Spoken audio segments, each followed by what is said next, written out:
Hello, Slicey Dicers. This is Brian with another battle to the death for you. Today, we have the Spyderco Spydiechef versus the Quiet Carry Waypoint. As always, these little battles to the death are brought to you by Southern Edge Knife Works. Go to southernedgeknifeworks.com, use the code SDSEK at checkout. You get 15% off and free shipping in the continental United States. Not only do you get a good deal, it also helps us a lot because I can't do these contests without Southern Edge Knife Works loaning me some knives every now and then, so that I can do the comparisons that you guys want to see. So go check them out. So why am I comparing the Spydiechef and the Waypoint? If you take one glance at them, you might be like, oh, I guess they're both titanium, both roughly the same length. But other than that, not a lot the same about them. That's kind of true, except for that they both have the same big, quite haughty claim to fame. They both claim to be pretty much completely corrosion resistant. I did check that out. I'll talk about that at the end of this. Spoiler alert, they're fine, but they are both very, very corrosion resistant. They both go about it in slightly different ways, similar in some ways, different in others. Yes, the Spydiechef is a bit more of a slightly unique design because, as the name would indicate, it's designed to be a folding chef's knife. It's also a really good EDC knife, where the Waypoint is designed just to be kind of one of the ultimate, just slim, light EDC knives. But yeah, they're both completely corrosion resistant. Prices aren't that far off. $234 for the Spyderco, $295 for the Quiet Carry. And I'm very proud to say, at the time I'm putting this out, they're both widely available. All four variants of the Waypoint are available on the Quiet Carry website. You can find a Spydiechef pretty much all over the place because this is the CQI2 version. They just launched it fairly recently. It hasn't sold through in 2 minutes like the previous versions have, so it's pretty easy to find a Spydiechef. And all four variants of the Quiet Carry are available. I'll talk about those four variants when we get to the design and aesthetics category, which brings us to the categories. How do we decide these things? Same as always, 7 categories: design and aesthetics, quality, blade, ergonomics, carry, deployment, and value. At the end of it, we add them all up. Everybody gets a point for each category they win, and we pick a winner. So before we get to that, though, let's talk about each knife individually for a moment, and then we'll do some specs on each. So on the Spydiechef, this has been around for a few years now. As I said, this is the CQI2 version. CQI1 version, they changed the detent ball from steel to ceramic to make it really, really completely corrosion resistant. CQI2 pretty much just has black screws. That's pretty much it. LC200M blade, that is a completely corrosion resistant steel. You have just a titanium frame lock with no lock bar insert, so nothing to rust there. The screws are all corrosion proof, and you have a wire pocket clip as usual. This one's made in Taichung, Taiwan, which is Spyderco's pretty much best plant. They make the highest quality stuff, and a lot of times the most expensive stuff, which is, yeah, this is $234. It's pretty pricey. So you'd expect it to be made in one of the Taichung plants, or the Taichung plant, I should say. But it's a Marcin Swish design. That name is so hard to say, so few syllables, but they're really hard to get out. Iconically designed the Swish buoy, some other stuff for Spyderco. This has been kind of, I would say, the best seller of the stuff that he's designed. They've been making these for several years. And like I said, with the CQI2 version, they're very widely available right now. But yeah, designed primarily to be a chef's knife. That's why it has kind of that unique curved blade and the sort of unique handle shape. But it also makes an amazing EDC knife. If you go back and look on my most carried knives of every month, this is almost always on there. I love this. It's probably my favorite Spyderco that they make. Spec-wise, we have an overall length of 7.8 inches, blade length of 3.3 inches. You have a blade thickness of 0.11 inches, handle thickness of 0.40 inches, and a weight of 3.77 ounces according to my scales. Now let's bring out the Waypoint. This is the new kid on the block. Quiet Carry has been around for a few years now. It's just a one-man operation out of California. It is made overseas. Can't tell you where because they don't say. I don't think it's because it's somewhere bad. I honestly think, from talking to him a little bit, I think it's kind of because they're really a good place. And he said it's a very small place, is all he's ever said to anybody. And I think he kind of maybe doesn't want anybody to know about it so that he gets to keep all the production capacity. Whoever they are, they do a very, very good job. They go about the corrosion resistance problem by using Vanex steel, which is kind of the hot new thing right now. And they're honestly about the only folding knife company that's using Vanex. Amazing steel, very corrosion resistant, and the edge retention is almost up to like M390 levels, so it's very, very good. They use marine grade stainless steel screws, and the liner lock is LC200N, the same thing that you get on the blade on the Spydiechef. Pretty unique way to go about it. Yeah, they are kind of new. They also make a model called the Drift, which is shaped a lot different than this, that also uses a lot of the same tricks. That's a titanium frame lock with an LC200N lock bar insert. So yeah, they're kind of fully on this whole corrosion resistant thing. And like I said, they're one of the only ones using Van X. So that's pretty cool in and of itself. All right, we have on the stats on this one an overall length of 7.5 inches, just a little bit shorter. Blade length the same at 3.3 inches. Blade thickness of 0.9 inches, handle thickness of 0.37 inches, and weight quite a bit lighter at 2.77 ounces. This thing is heavily milled out inside, so it's very, you can't really see it, but it's quite milled out. It's a very lightweight knife. All right, now let's put these two side by side and start with the category. Start with the hard part. Start with the part that gets me nasty comments. Design and aesthetics. I like the look of the Spydiechef. I always have. It's unique, but for the purposes that it is, I think it's a beautifully designed knife. I really like it. Some people are never going to like the Spidey hole. That's just how it is. Doesn't bother me much, but some people are never going to like it. And it is kind of a unique shape with that very swoopy blade, swoopy handle. I get how some people might be turned off by it. There's nothing to be turned off by in the Quiet Carry. It's just a very simple design. Simple drop point, pretty simple handle. I like Quiet Carry's little 4 dots there. I think the finish on the Stonewash one is beautiful, but it does come in others if you don't like this. There's also a bead blast. There's also a black DLC. And then you can get one that is completely Stonewash, both the blade and the handle. All the other 3 have this satin handle. The DLC and the full Stonewash weren't available when I got this, but this is honestly probably the one I would have chosen anyway. I like a satin blade, and I love the look of that Stonewash. It looks kind of like an ice crackle or something like that finish. I really do like it. So I have to give design and aesthetics to the Quiet Carry, mostly just because the choices. Personally, I'm fine with either, but I listen to the peoples, and sometimes people say the Spydiechef's ugly. Never heard anybody say that about the Quiet Carry, and it comes in more choices. So design aesthetics has to go to the Quiet Carry. Quality. This comes back again to, we know this is made in a great plant. We don't know where this one is made, but whoever makes it does an amazing job. And I don't think I can really penalize it for just not knowing the place that it's made. That doesn't bother me a whole lot. It's really well done. He says it's overseas. I know it's not U.S. made. They would say that. It's a one-man operation, so I get it. And overseas made doesn't bother. They're both made overseas. Hell, this may be made in Taiwan. Some things about it do make me think that it is. He said it's a small manufacturer. Whoever they are, they do a great job. I mean, you know, Bentley's a small manufacturer also. Well, I guess not anymore. They're owned by Volkswagen. Who's this? Aston Martin's owned by Mercedes. I forget the car analogy. That doesn't work anymore. Everybody's made by somebody else. Morgan. There we go. That's about it. Morgan. And they still use BMW engines. Going off on a tangent here. Anyway, a lot of small companies still make very good stuff. I don't know who this is. I know it's not I know it's not Riot. I know it's not. I can usually spot the really good Chinese ones. That's kind of why I think maybe Taiwan, but I have no clue. That's just pure speculation. But whoever makes it does a great job. Taichung Taiwan also does a great job.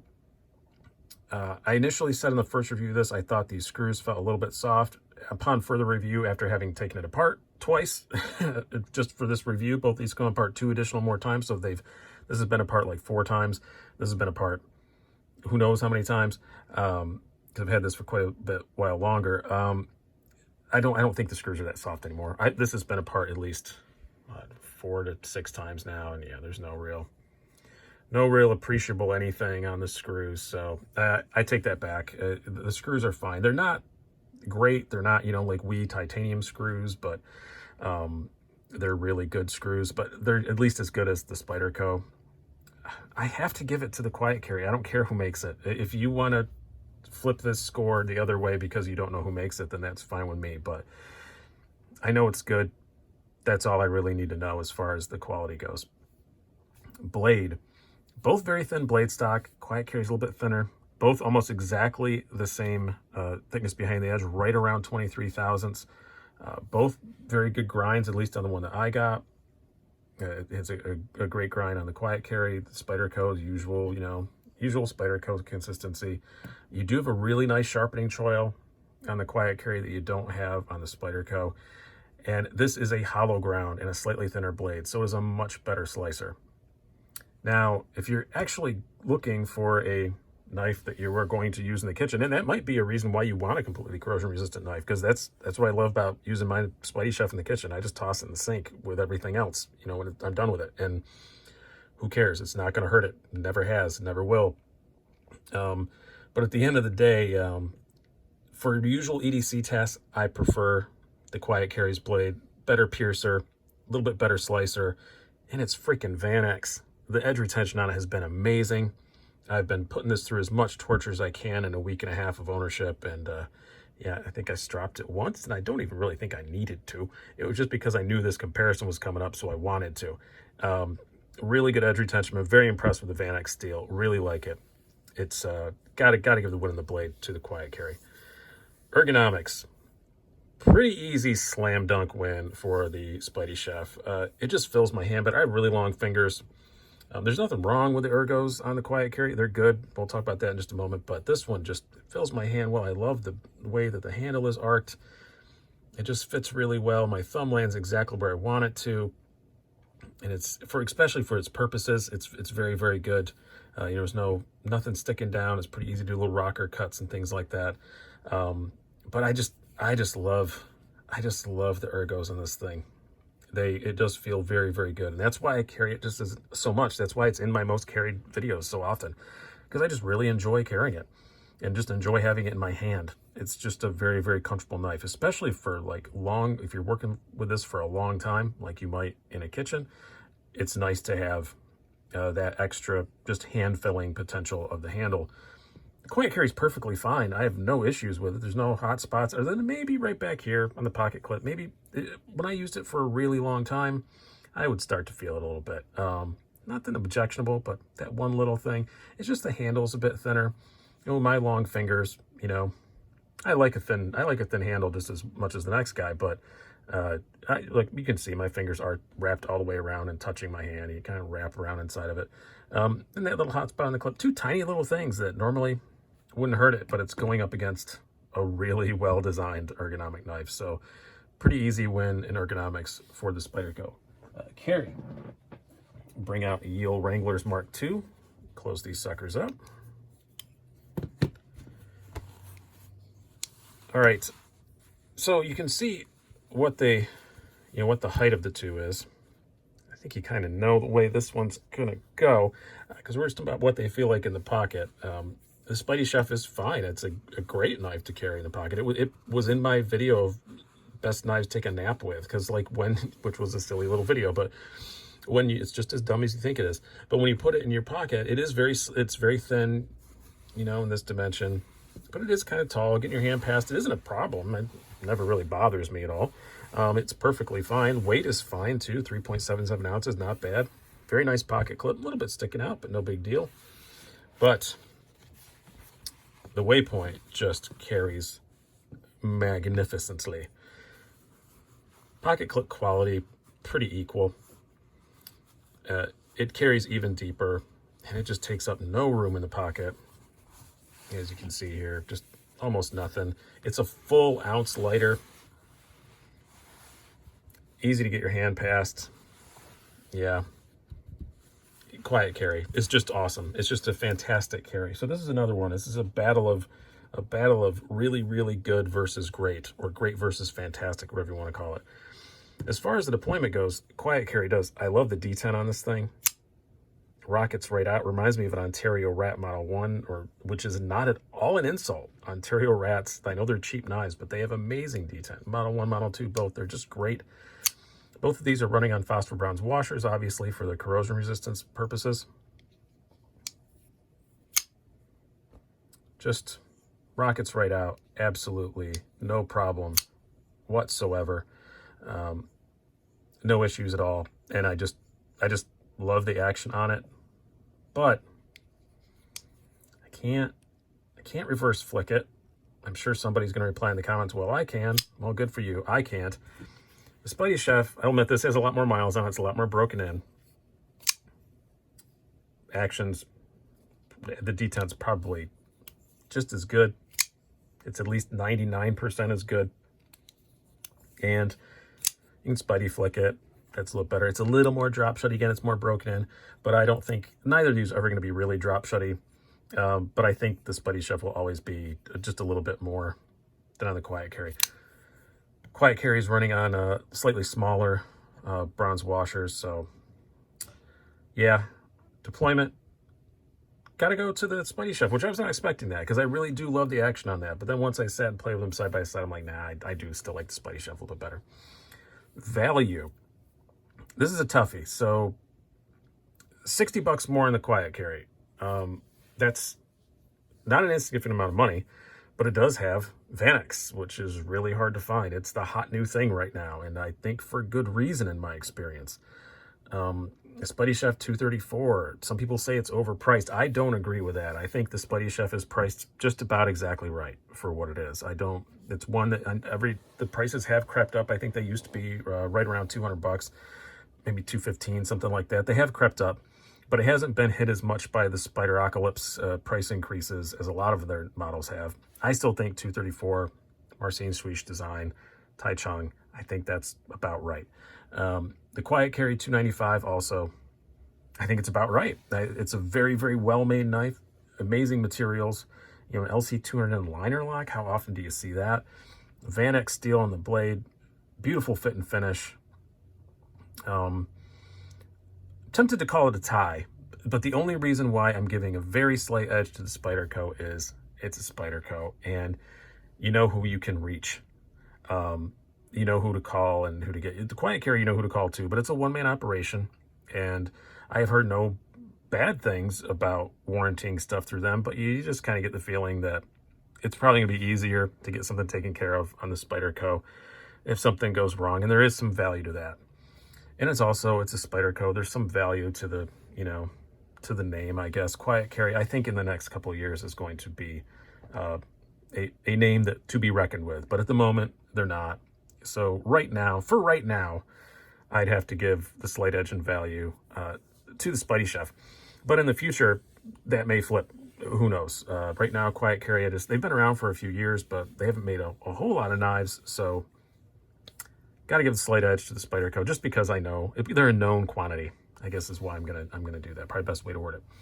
Now, as far as the Corrosion Resistance, I did film a little bit of it, but I didn't put it in here because it was the most anticlimactic thing in the history of mankind. So these are both my knives. So this made me very nervous, but for no reason at all. I soaked them for like 12 hours just in regular tap water. Nothing. And I will say that the Spydiechef got a lot more corrosion testing because I've had it for longer, and I abuse the crap out of this thing. It gets filthy all the time, and it never has any issues. And so I put them both in regular tap water for 12 hours, nothing. Put them in salt water for an hour and let them air dry, nothing. And so I got cocky, and I made the same thing I did for the hour, but I made a mixture of, as best I could find on the internet, how to replicate seawater. Did that. Put them in when I went to bed. I don't sleep very long. Got up after about 5.5 hours and nothing. Took them apart. Let them air dry again because I hear that's the worst thing to do is let them air dry. Let them air dry for a few hours. Took them apart. Nothing. Absolutely nothing. Not a single anything on them. So they're both equal in the corrosion resistance department. I just couldn't really feel which category to put that in. I probably could have put it in the quality section, but I thought it'd be better just to tag on here at the end before I give you the scores, just to add a little bit of suspense. But yes, they're both right to claim that they are corrosion proof. Yes, they are. They're fine. Don't worry about that at all. All right, so what is our final score? This is going to get me some comments, but it's 4-3 for the Quiet Carry. That said, both of these knives are mine. They both are going to remain so for the very foreseeable future. These are both currently on my list of knives that I would never sell. I love them both. I really like the Spydiechef for the chef purposes of it, but not just that. I also just really like it as a real EDC, user, because like I said, it's a bit more comfortable in the hand for longer tasks and things, but there's just so much I love about the Quiet Carry, just that thinness and the lightness, and I love the blade on it. It's cool to have Van-X right now, because that's pretty uncommon. Maybe that will be a more common steel in the coming years. I hope so, because it's great. I just love the look of it, and it's just much more of a pleasure to carry. So we'll see in the next, once all this is over with and my EDC carry, gets back to normal, it'll be interesting to see which one I wind up with in my pocket the most every month, because these two, this one has always been a very perennial favorite. Right now, I can tell you this month I've been carrying this a whole lot, but it's because it's new. So we'll see once things stabilize. This is April of 2020. So once the planet gets back to normal, I'll be interested to see which one I carry more, because I do love them both. But if you just go by the scoring, yeah, it's got to be the Waypoint. And I think you're going to see this knife on everyone's top 10 knives of the year. I really, really do. I know I've talked to some other reviewers that have them, and all of us are like, yeah, it's going to be on there, just like this Spydiechef was. So it's just, this is the hot new thing right now, but for very, very good reason. So scoring, Quiet Carry, totally would understand why if you chose the Spydiechef instead, and I choose both. So hope you guys have enjoyed this. I've been Brian. Have a good one.